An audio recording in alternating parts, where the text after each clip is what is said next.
Olá pessoal, eu sou o pastor Clauber Maia. Vamos estudar a lição 2, a mordomia do corpo.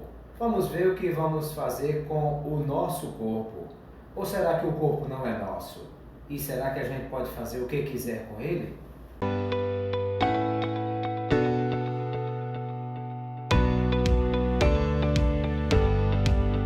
Vamos estudar sobre como as Escrituras nos mostram o que é o nosso corpo, como ele foi formado e como nós devemos entender e bem utilizar o nosso corpo para a glória de Deus. Primeiro, nós percebemos que o corpo foi criado por Deus quando criou o ser humano integral. Deus fez o homem do pó da terra, ou seja, usando elementos presentes na natureza, soprou a vida neste corpo e o homem passou a ser alma vivente, ou seja, passou a ser um corpo que possuía vida.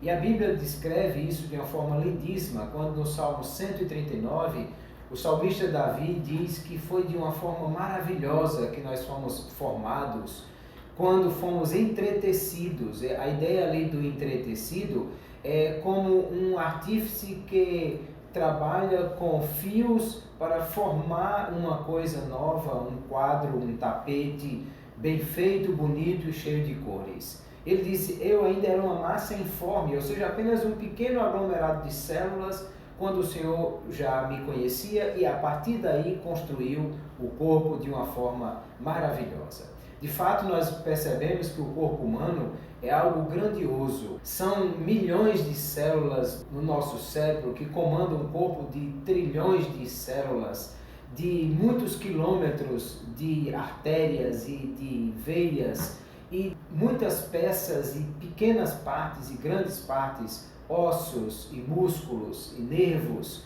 O corpo é extraordinário e aí nós podemos perceber que nós somos um ser composto de corpo, alma e espírito. Ou seja, nós não somos um espírito que possui um corpo e que vai ser descartado, e nem somos um corpo que apenas usa o espírito. Nós somos um ser que é composto de corpo, alma e espírito. A mesma importância que o espírito e a alma têm, o corpo também tem. Logo, nós vamos perceber que quem somos está diretamente relacionado ao nosso corpo. Por exemplo, as nossas emoções, todas estão ligadas ao nosso corpo.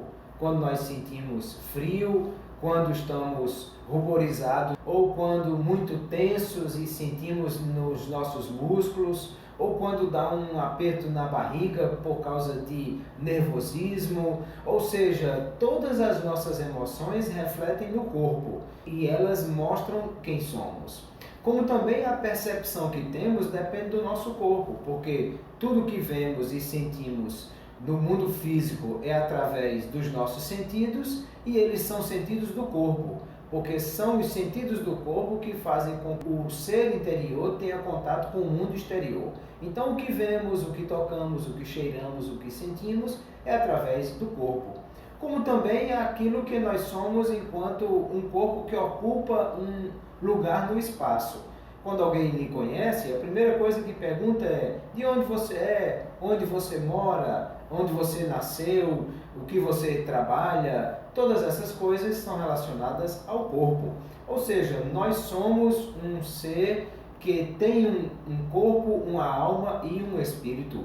E isso é tão importante do ponto de vista bíblico, que a Bíblia diz que ao final dos tempos e para o juízo do trono branco, o mar dará aos seus mortos, a terra dará aos seus mortos, ou seja, corpos, como você imagine, o corpo de Caim, o que é que ainda existe de células do corpo de Caim, que moléculas ainda estão presentes na natureza de um corpo que já se desfez há milhares de anos atrás.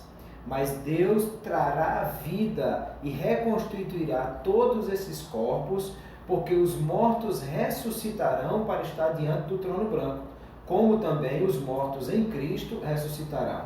Ora, Deus poderia simplesmente descartar aquele corpo, criar um corpo novo e dar esse corpo agora uma condição espiritual. Mas não é isso que a Bíblia diz. A Bíblia diz que ele restaurará, que ele ressuscitará o corpo que já existiu, e esse corpo é que vai existir agora cada pessoa ainda com as mesmas características corporais que possuía quando estava vivo. Daí você percebe como o corpo é importante. Claro que o apóstolo Paulo diz aos Coríntios capítulo 15, a primeira epístola, que há corpo terrestre, há corpo celeste, há corpo material, há corpo espiritual, ou seja, o corpo ele também pode ter diferentes tipos de constituição. Um é o corpo do animal, outro é o corpo do ser humano, outro é o corpo dos seres celestiais, um é o corpo que nós temos agora, outro será o corpo que teremos após a ressurreição, porque Paulo escreve aos Filipenses dizendo que ele transformará o nosso corpo abatido para ser conforme o corpo de Jesus quando ressuscitado. Mas nada disso difere de corpo. Tudo isso é corpo e significa quem nós somos e parte integrante do nosso ser. Por isso é que nós temos que ter responsabilidade com o nosso corpo. Você imagine que algumas pessoas, principalmente os que querem defender o aborto, as mulheres que querem ser favoráveis ao aborto, dizem assim: meu corpo, minhas regras. Bom, primeiro isso seria verdadeiro se ela se tratasse de matar o seu próprio corpo. Mas como ela está falando de matar o corpo do bebê, então essa regra não se aplica.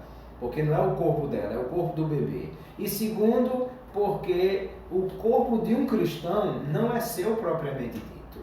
É isso que nós vamos trabalhar nesse texto de 1 Coríntios capítulo 6, quando o apóstolo Paulo fala dos pecados do corpo, e ele diz que nós devemos fugir da prostituição e que isso é um pecado do corpo. E aí ele diz: não sabeis que o vosso corpo é o templo do Espírito Santo, que habita em vós proveniente de Deus, e que não sois de vós mesmos, porque fostes comprados por bom preço. Glorificai, pois, a Deus no vosso corpo e no vosso espírito, os quais pertencem a Deus.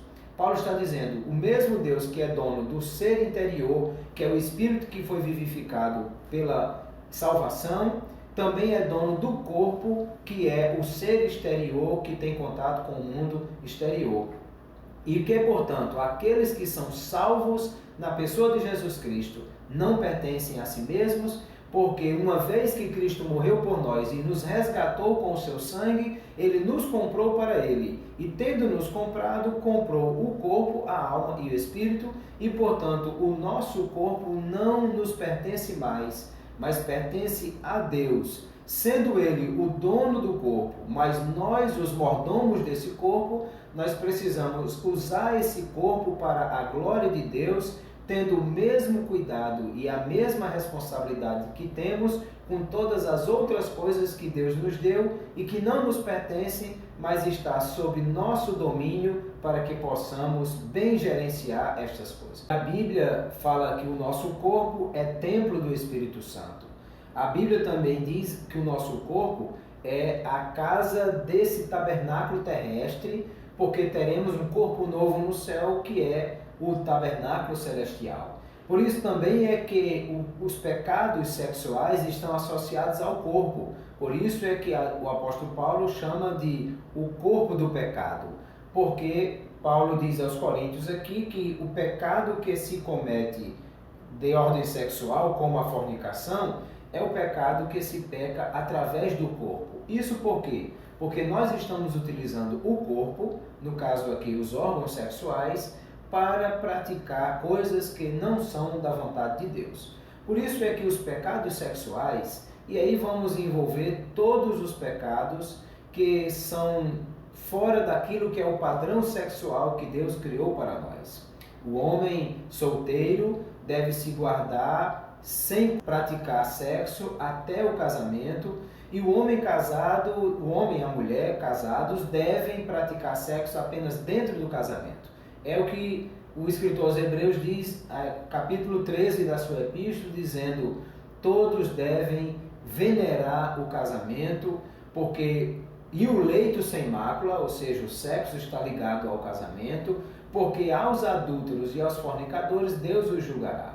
Assim sendo, a fornicação, que é o pecado de solteiros, assim como o adultério, que é o pecado de casados, assim como a prática homossexual, assim como a pedofilia e o sexo com animais, ou qualquer outra forma de sexo fora do padrão divino, é algo pecaminoso e que nós estamos fazendo uso equivocado do nosso corpo para cometer pecado e para desagradar a Deus.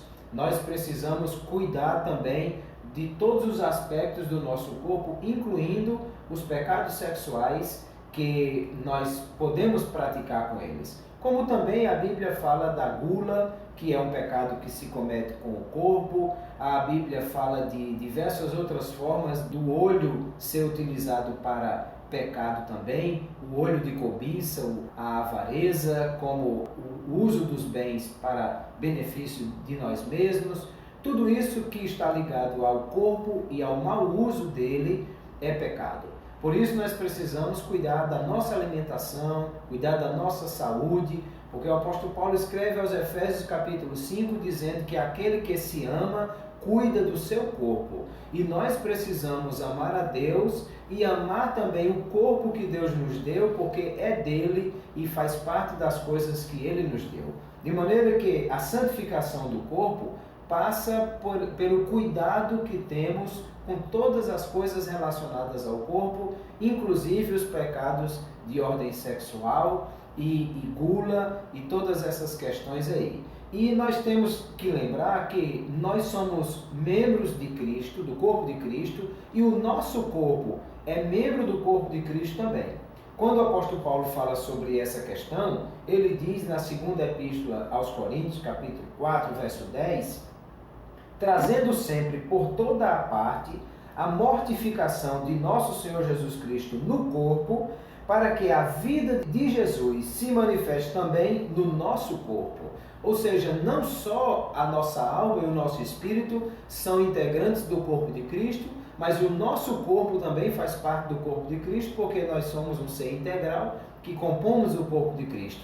E a vida de Cristo se manifesta não só na minha alma e no meu espírito, mas no meu corpo também, e por isso o meu corpo, que é templo e morada do Espírito Santo e pertence a Deus, também deve ser preservado. E 1 Tessalonicenses 5:23, ele diz que o nosso corpo, alma e espírito devem ser preservados irrepreensíveis para a vinda de nosso Senhor Jesus Cristo. Cuidemos, pois, do nosso corpo, porque também haveremos de prestar contas a Deus daquilo que fizemos de forma equivocada com o nosso corpo. E se não cuidamos dele para ter saúde, é possível que não consigamos realizar com o nosso corpo todos os projetos que Deus tem para nós, porque a má alimentação, a obesidade, o mau uso do corpo pode fazer com que nossa vida não seja exatamente aquilo que é o projeto de Deus para nós, que quer que tenhamos saúde e que tenhamos vida plena no corpo, na alma e no espírito. Deus abençoe a todos, até a próxima lição. Não esqueça de curtir esse vídeo, de se inscrever no nosso canal, de marcar as notificações, de nos ajudar divulgando esse trabalho para que mais alunos possam ter acesso e também sejam enriquecidos com a palavra de Deus. Até a próxima lição. Deus nos abençoe.